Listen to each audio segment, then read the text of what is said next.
Welcome to Think Big for Africa podcast. On this podcast, we will bring you interesting conversations with local, national, and international African leaders from all walks of life, home and abroad. Leaders who are doing their bits to progress Africa's development. Conversation topics will range from education, science, health, leadership, politics, business, and many other global issues. Conversations about everything that concerns Africa's development. Africa has so many wonderful achievers worldwide, and this is exactly what we will bring to you on Think Big for Africa podcast. Stay tuned.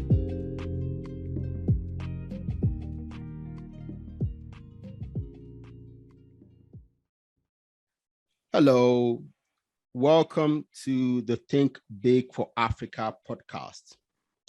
Today I have somebody I have always known for more than 30 years, but this is the first time I am finally meeting him over Zoom. Okay, he's somebody a lot of Nigerians who were active sports fans in the 90s would have known. Okay, he was a former Super Eagle player. Okay, his name is Precious Onyeabor Monye. Precious, how are you? I'm good. Very good. And you, how are you? I'm good. I'm very good. I'm happy to finally meet you. You know, I know back in the day we used to talk about you. You know, you were someone all of us saw, and your journey in football gave a lot of people hope that, hey, Precious made it. That means I can make it too. You see, this is why we need to see people like us who grew up in the same environment actually do something. It tells other people to, hey, that guy made it. That means I can make it. And that's why you're here. See, our conversation today is supposed to entice people with our background to say, hey, people are making it, so I can make it too in anything I want. Anyway, let's start the right way. The way I normally like to start. Okay. So I would like you to introduce yourself. Tell my audience who you are and what you do. All right, thanks for having me. Good day all. My name is Precious Onyeabor Monye.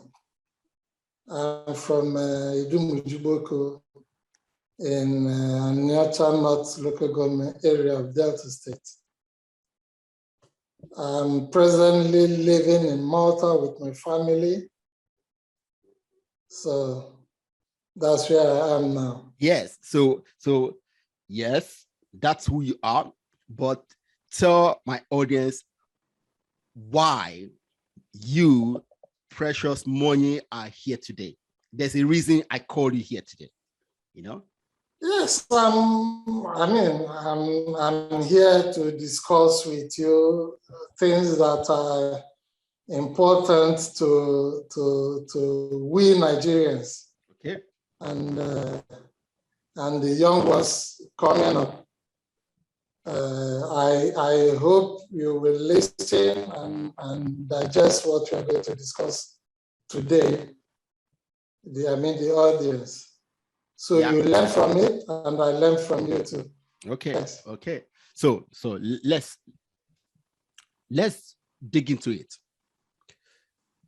So you see, I look at your career Yeah. And it's a normal career in terms of you have done move from place to place, trying to find your groove. Yeah. Okay. You have done, see, I see a lot of young people who get disappointed when everything doesn't go the way they want. Okay, and give up. Okay. So looking at your career, you did a lot of moving from the beginning. Okay. So tell my audience your story, your journey in your career, as your journey in active sports. Where did you start? What did you do? Yeah. Okay. I actually, even when I was in college, when I was in school, secondary school, I knew quite well that I was going to take football as a career, as a profession. Precious. And Precious, yes. your microphone is making noise. You were saying Repeat the question. no, Yes. you were saying when you were in school that you already know your path. I already knew I was going to take football as a profession. Okay.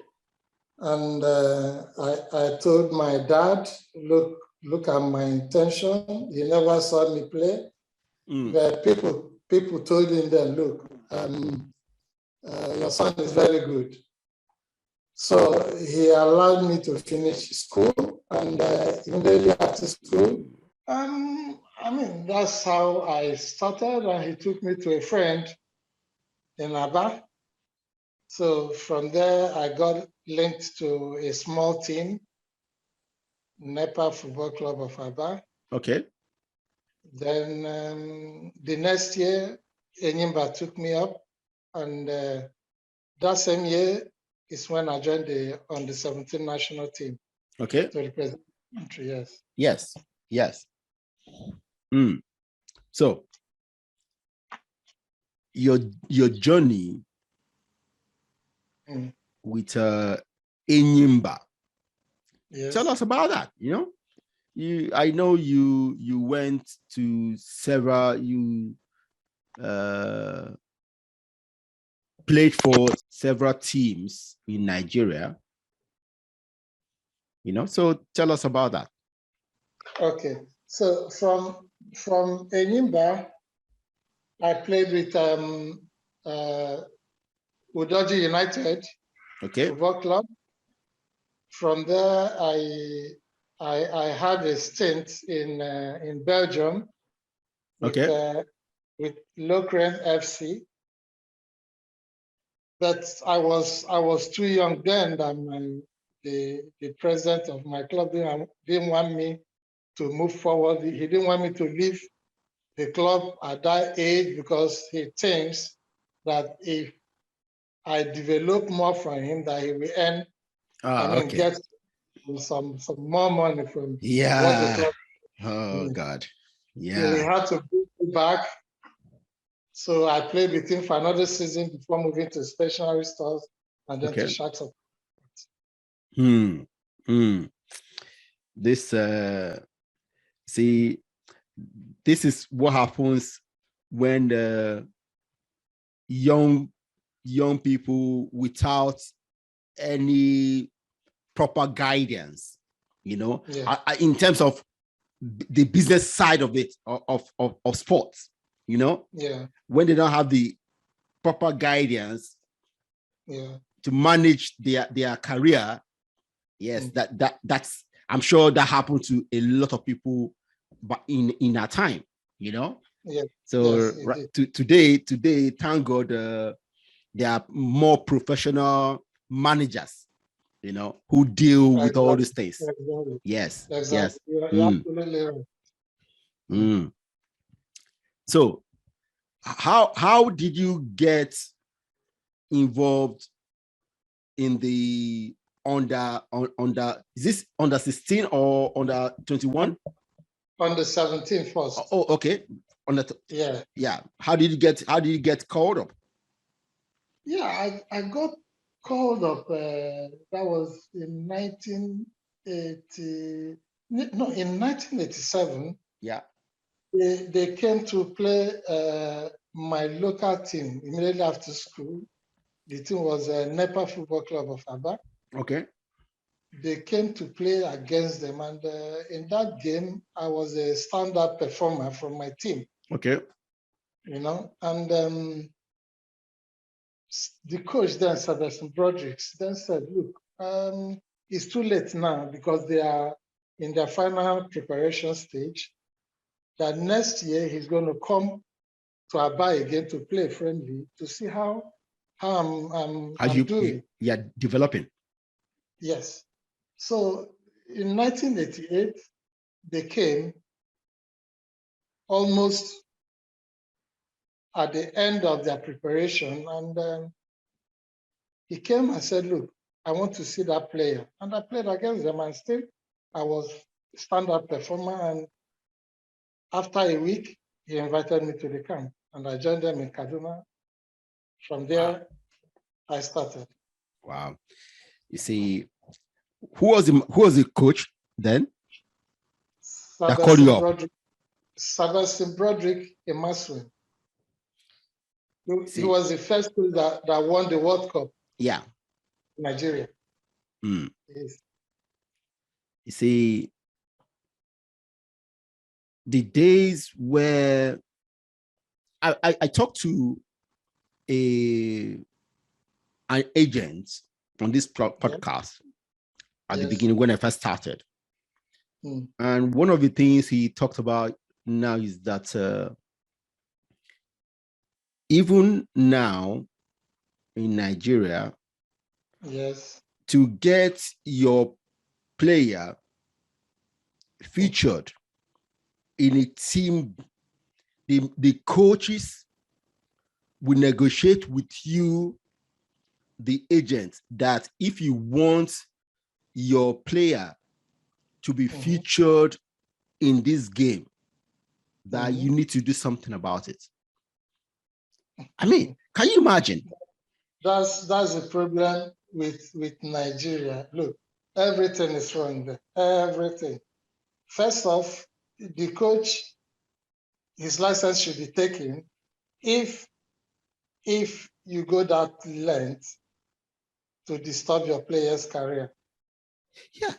See, the coaches, your license should be taken. You are not allowed to interfere in a player's contract under FIFA law. Well, you see, because they don't do it, they don't do it officially, but they do all these small things that if you want your player to play, so that the bigger clubs can see him, then if you want that to happen, then you must do something. I mean, the coaches do not pride themselves as, hey, I helped this young man develop. Yeah. They don't think of that. They only think money. But again, I tell you one thing: if the player is good, he is good. Yes, if he's good, but then if the coach doesn't feature him for some reason, the coach needs you. The coach needs you to progress or to advance his own career. Yes, or his own career. Yes. Because if you don't play well, the coach will not be recognized. Yes. So if you are a good player, the coach don't need to say, for me to play you, you have to settle me. That's true. That is true. So if that happens, go back to drawing board and see what is wrong, because you are not good. Okay. If you're good, you don't need the coach to recommend you. Already the people that are coming for you knows that you're good. They must have seen you somewhere. Yeah. Either in a continental game or a big match. I mean. That's true. That's true. That is very true. So like you're saying now, when I started, the president of the club, of my club in Enyimba, never wanted me to leave. He didn't want me to go to the national team because he is thinking of the next game. Yeah. He's thinking of the next game. If I'm not there, what is the club going to do? But the coach called me out and told me, look, Precious, the national team coach spoke with him and said that he needs me badly by next week to report in camp. Then the coach said, okay, can you tell the president of the club? Because I'm the coach, but you have to tell the president. And he went and told the president, and the president told him, look, don't tell Precious, we won't allow him to go. But the coach came from behind and told me, look, Precious, the best thing for you, pack your things and go to the camp. And I did that without telling the president. Okay? So he only saw me in 2 weeks playing an international game with Nigeria. So see, people like us who are outside the domain you guys are, see, we only see you guys play games and we complain and we bitch and we do that. We don't know what you guys go through to arrive at this place you are. The politics you guys need to play with your manager, with the owners of the club, with all these things. There are so many things that people outside don't understand. And for me, that's why today I do not necessarily criticize a player. Okay, yeah, maybe they didn't play well. Okay, but I don't necessarily criticize them because I know right now I understand the difficulty of life, of building and sustaining a career. Yeah. You see, and in the era of social media, things are maybe they're easier in some ways, but they're also more difficult in some ways. So it's getting difficult to get better. Because you can't improve without criticism. Okay. So you improve by working on what your critics are saying about you. Yeah. So when you hear them out, you go home, you watch the video and say, look, is what this guy is saying, is it right? Yeah. Let me see. You watch it and analyze yourself, and you see the areas you can improve. Okay. See, that I expect all professional sports people to do that. Okay. Their team will, of course, the coaches will cut out the part they wanted to focus on, and they do that.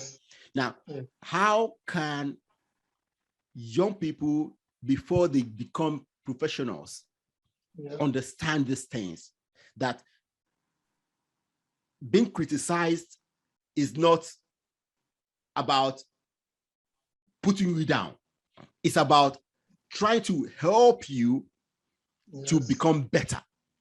Yes. Because people don't understand that.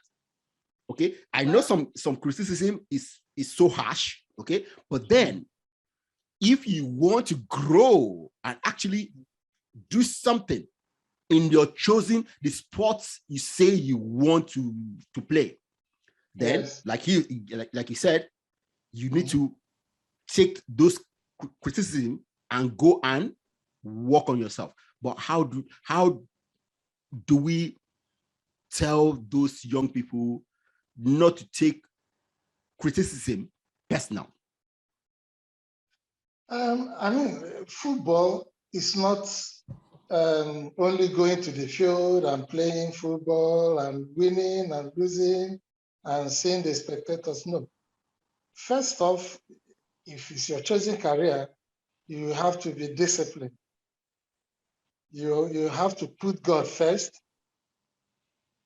be disciplined, and look at where you're going to. That it is not, how do I put it? It's not a smooth road. Yes.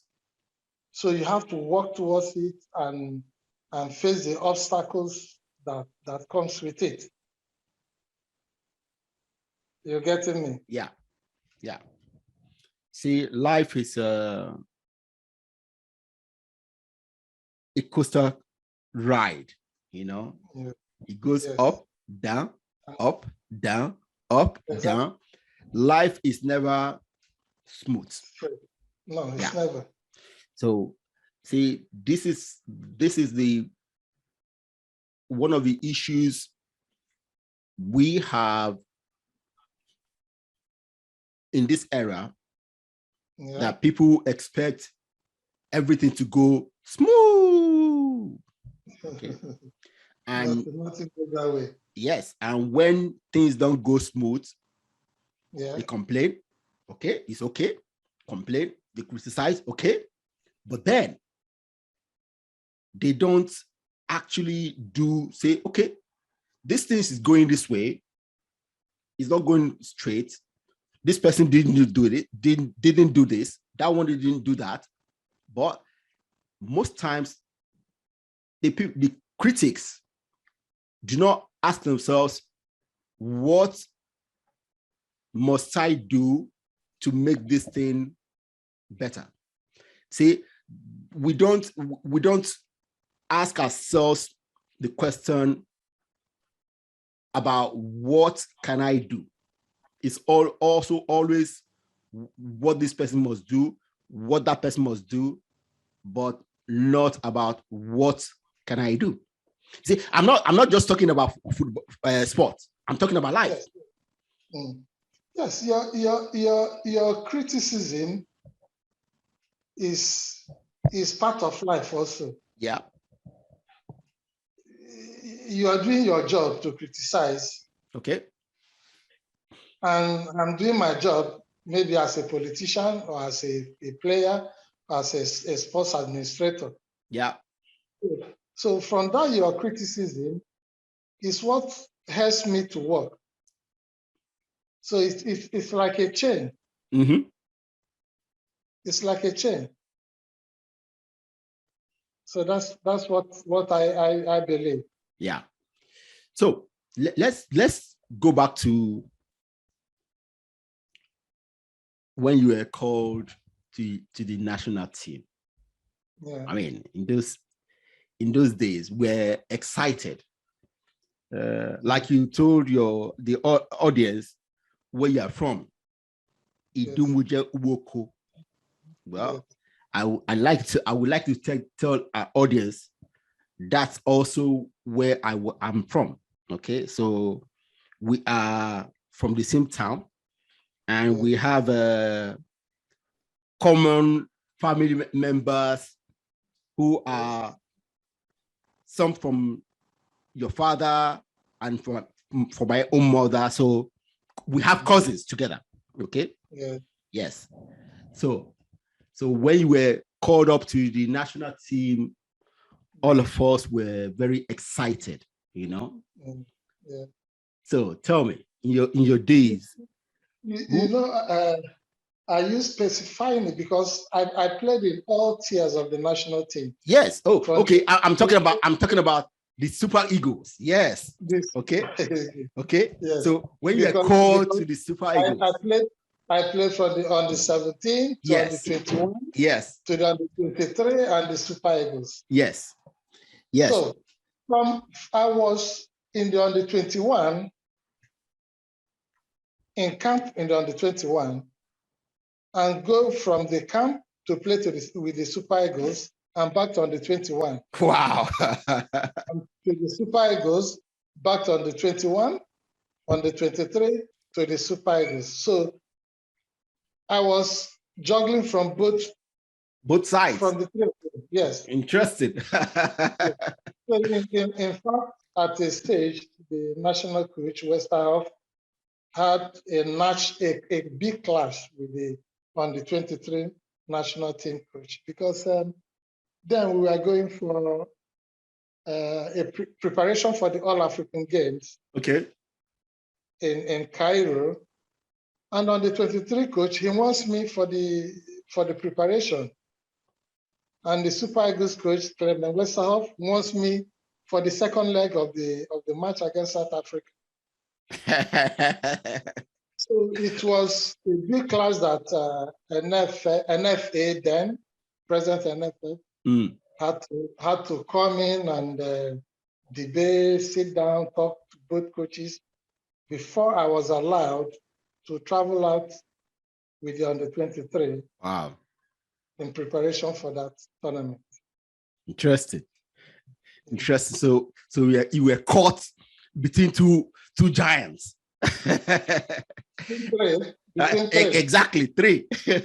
Well, see, it like when we hear these things that many of us didn't realize. We hear these things that they sound so magical sometimes. Say, wow. See, sports does something. Yeah. It gives young people a lot of life experiences. Yes. You see, playing sports is I play sports. I never played football. I was never good at playing football at all. I played basketball, even though I'm so short. Yeah. Well, I was never excellent at it. But one thing I did was that I understood the game. Okay. I started analyzing games. I started trying to find out how the game is being played. Okay. So I was more like an analyst in the game. So that's what I do even up to today. Okay. Yeah. As an old man, I do a lot of analysis of sports, of basketball games. You know, I love it so much. But what I'm saying is this: sports allows us to see life in a very different way. You know, and this is why I'm passionate that we need to develop sports in Africa. See, what we're doing is that we're dabbling. We're dabbling. Yes. See, yes. Sports, the youth sports will help us develop leadership all across it. Yeah. Okay. And it will give our youth something to do. See, can you imagine, when I think about it, if there are things going on everywhere and young people are excited, actually training, learning, and doing things all through the year. See, apart from the economic impact, which is huge, sports is a multi-billion-dollar industry. Yes. The kind of jobs that will be created. Imagine if every secondary school in Nigeria plays on average 3 sports. On average, 3. Those 3 sports will have coaches. Maybe 3 coaches per sport. Okay? Yes. 3 coaches for three sports. That will be 9 coaches hired for a school. For a school. Yes. Okay? The medical personnel who treats the young people, psychology who treats the young people. Yes. Imagine that in secondary school in Nigeria. Imagine how many jobs are being created. Yes, in what you are saying now, I've discussed that with a brother, you might know him, Daniel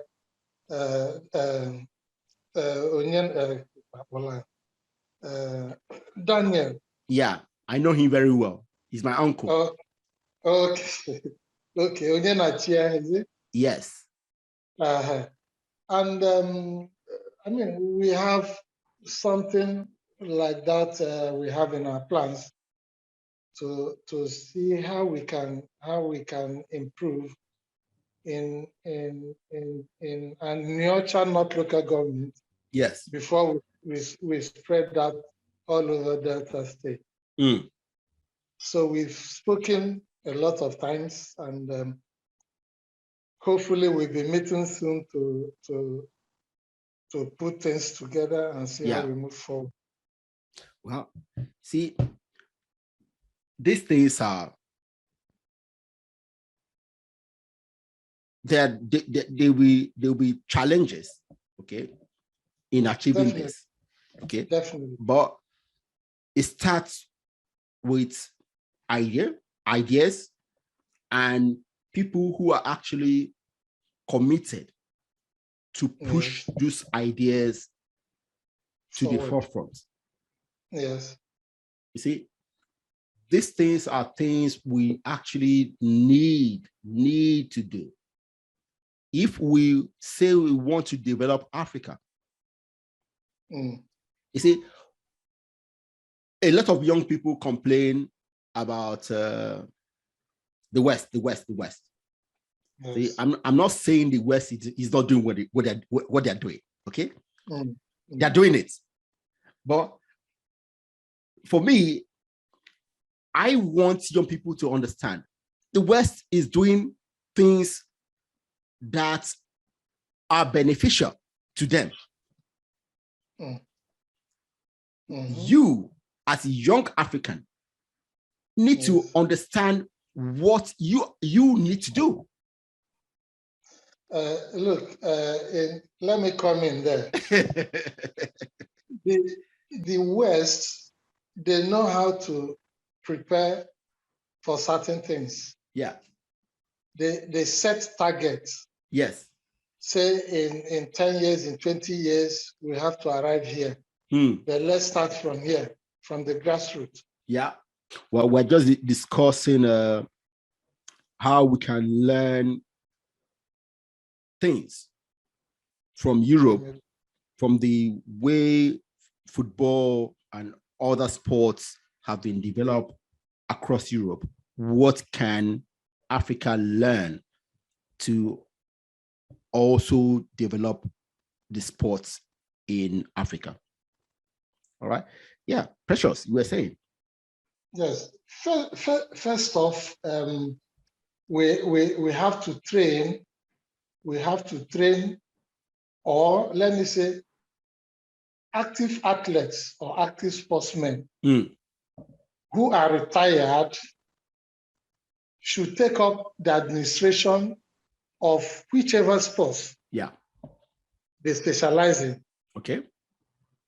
And not mechanics taking over. Well, I agree. I agree. Okay. But then there's something, there's a difference between playing and being an administrator. Yes, listen to me. Yeah. Before I started, I said they should be trained. Yes, trained. Yes. Okay. As administrators. Okay.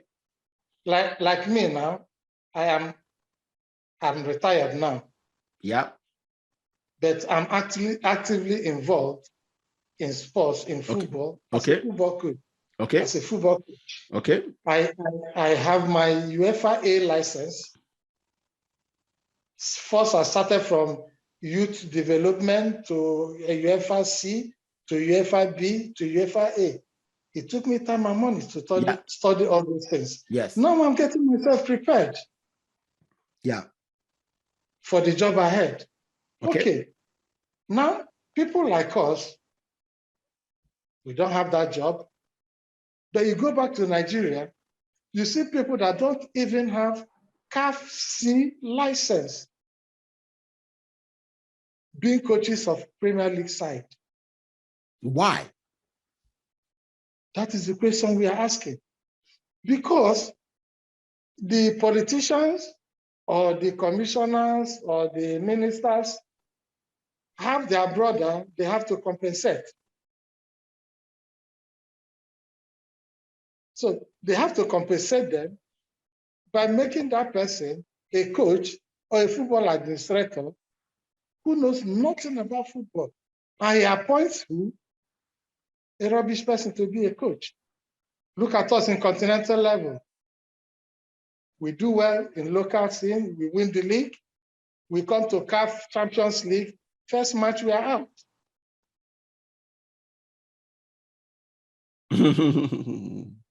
Nigeria, a team that produces the biggest players in Africa. Yeah. Don't have a local team that can come in the Champions League final. For the past 4 or 5 years, they've been eliminating us in the first, second round. Yeah. And it says a lot of things about the sports in the country. Exactly. Now we are more focused on Chelsea, on Arsenal, on Manchester United. Yeah. But look at our local league. We don't have sponsors. How can we advance the team?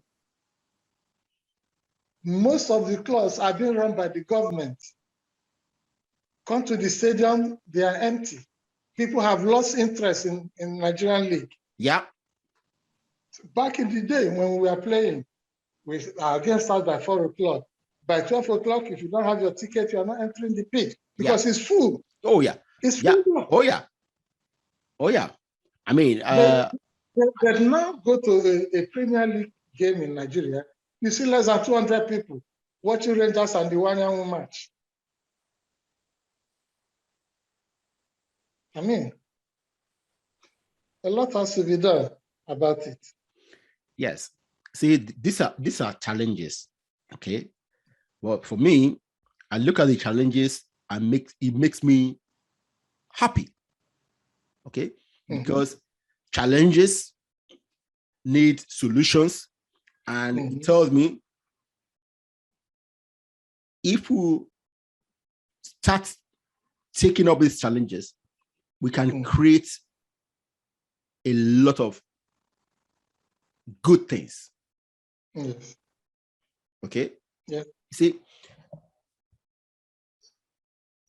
for a developing continent, this 21st century for me will be the most interesting. Okay, because while you are developing things, you are learning so much.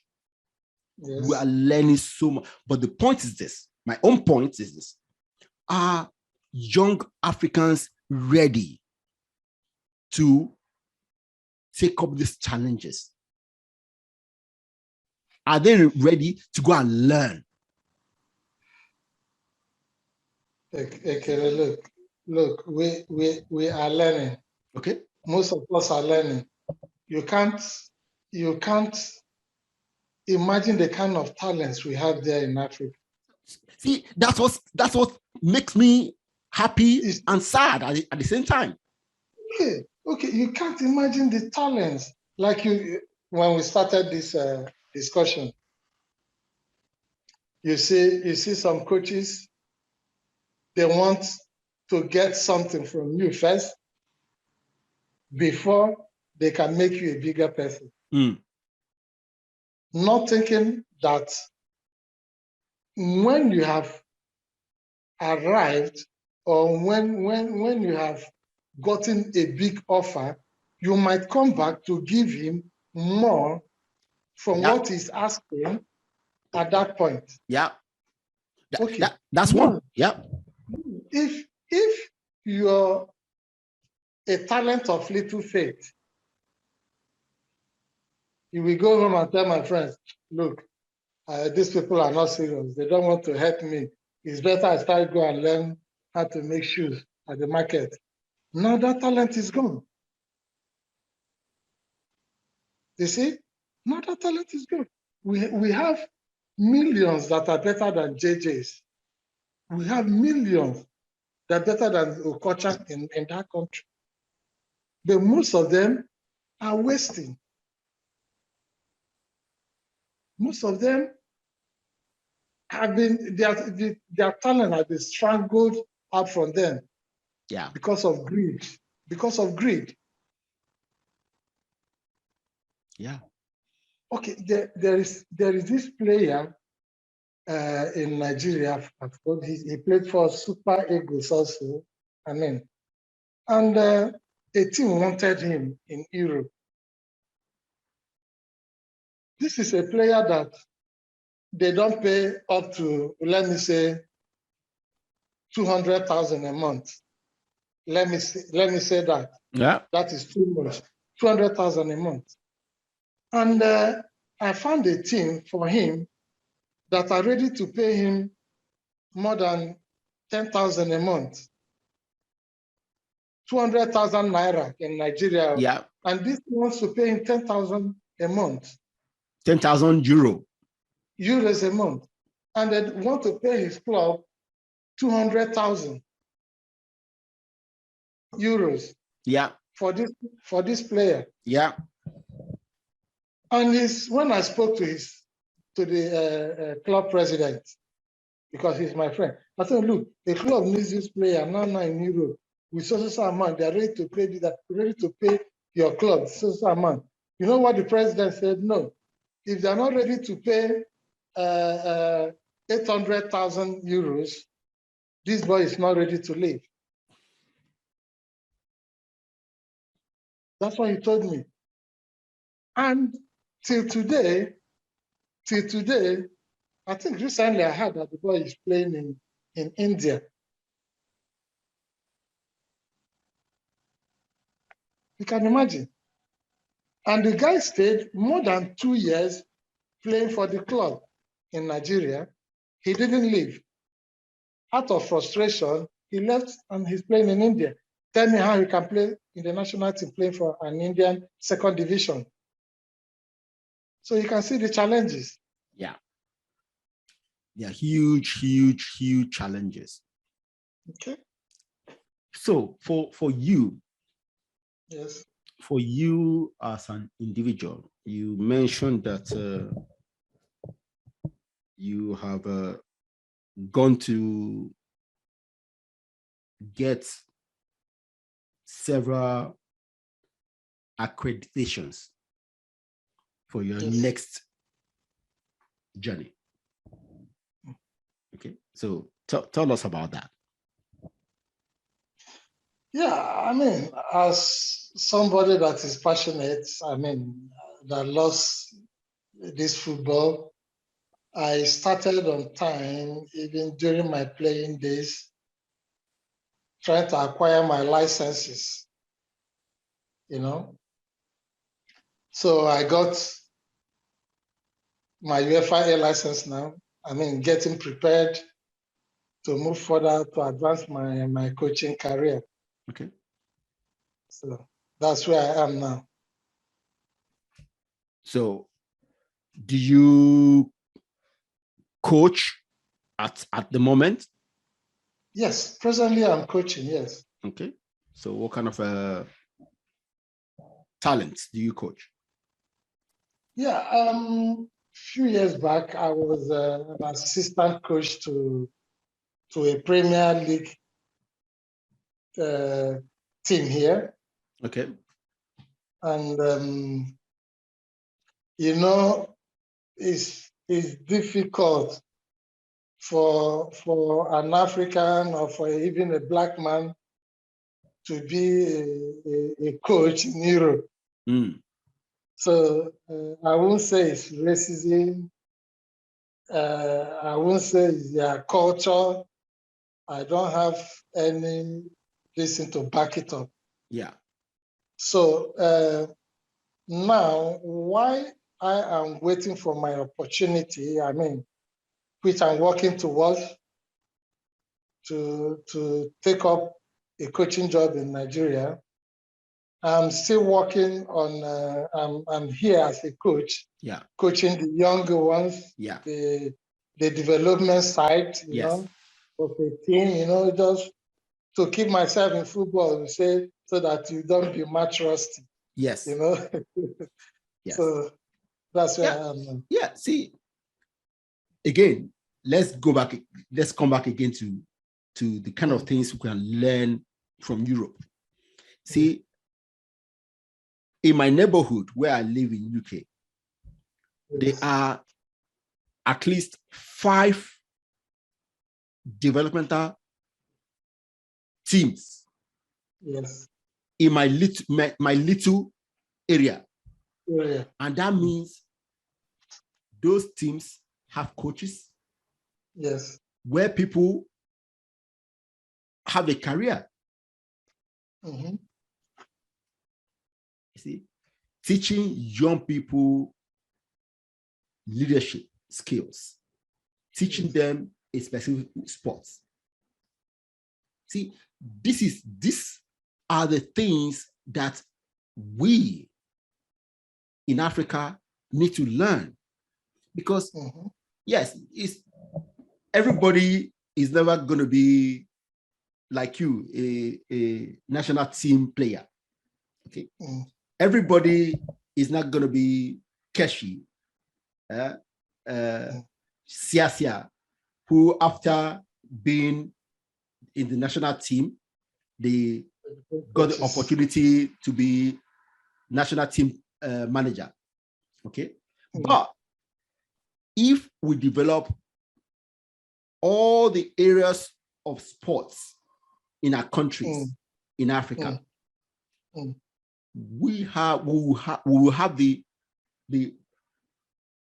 opportunity. People like you will have the opportunity to continue adding value in various areas at different levels across the continent.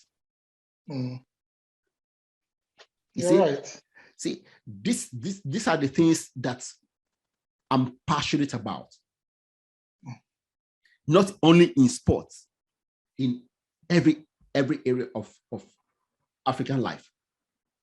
Yeah, I mean, we like me and Daniel, we've spoken at length about what you're just saying now, and you want to, I mean, sit down and face to face and see how we progress and see how we work towards it, because it's easier said than done.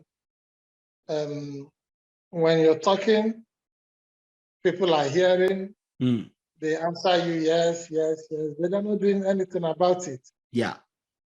So, I mean, for you to do it, you have to go into these politicians and let them know what they as politicians will benefit from it. You understand me? Yeah. So you have to educate them for them to agree with what you're doing. And if he reaps that benefit, the other politician will want to follow your footsteps. Yeah. And like that we grow. And like that we grow. See, it's sad that we need to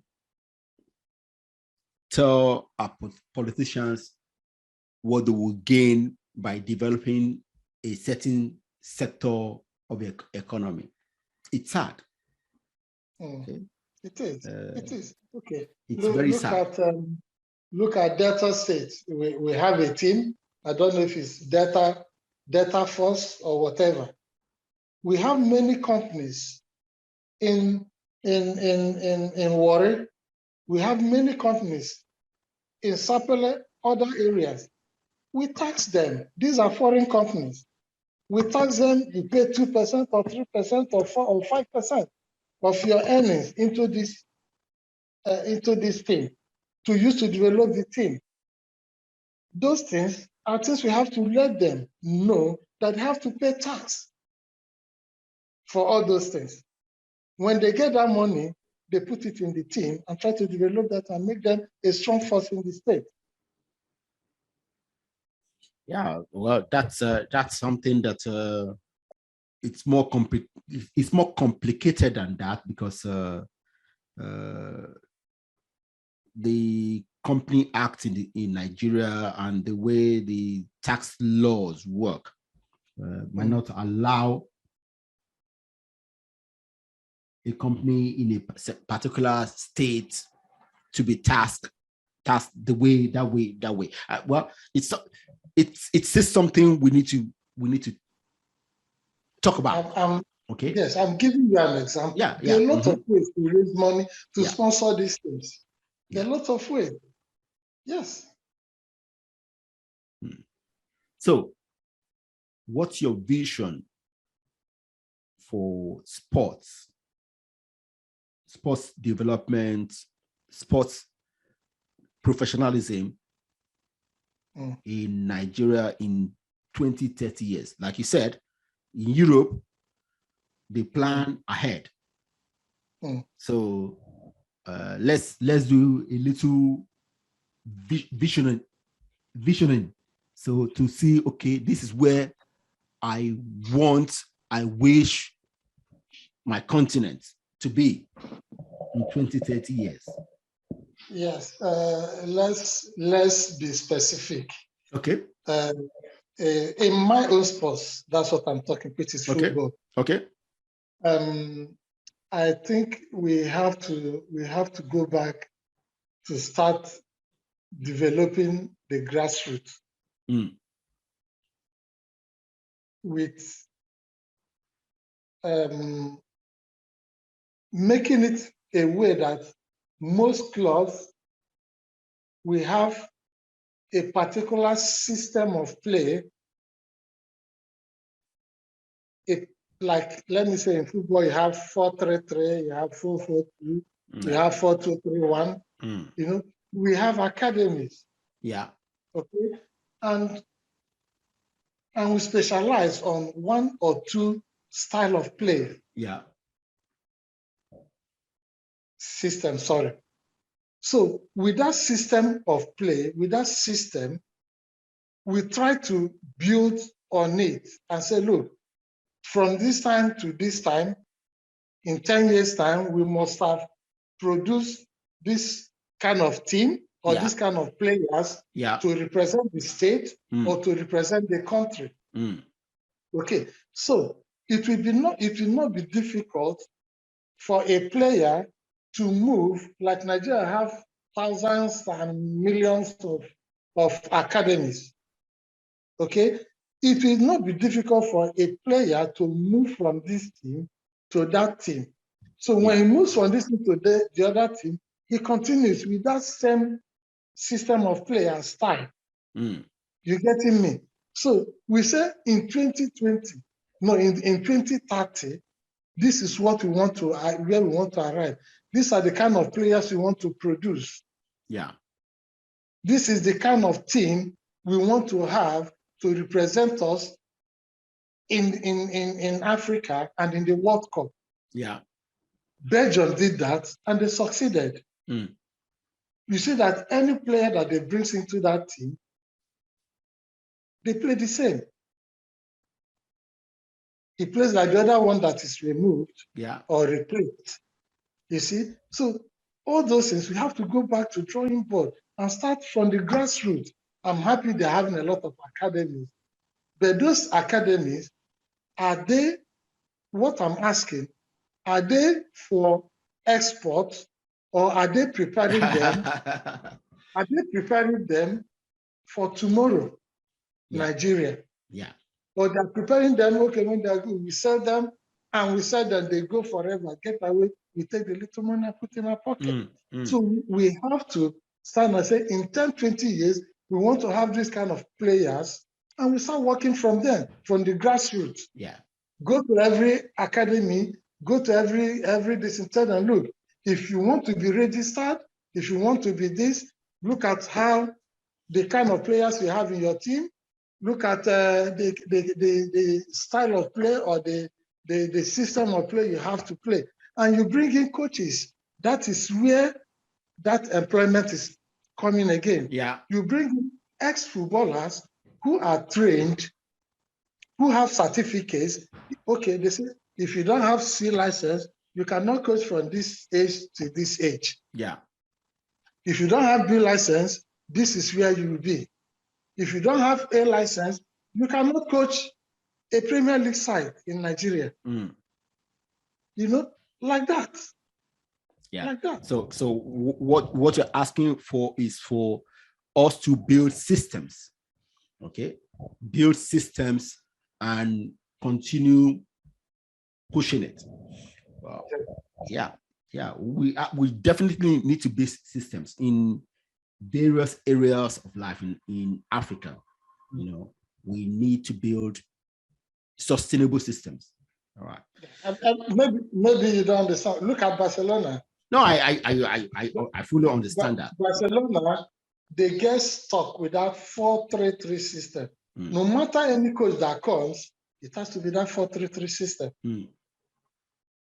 You getting me? In their academies, in the young age, they start coaching them 4-3-3. So that when they come to the main team, they don't ask the coach, why are we playing like this?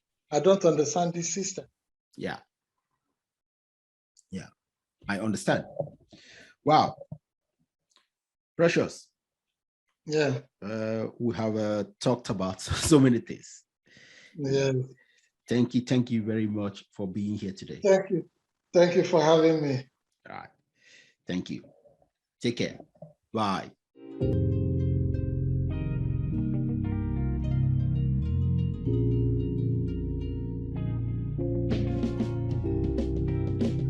Listen or watch more episodes of Think Big for Africa podcast with new guests every week. Subscribe to ensure that you are notified whenever new episodes are available.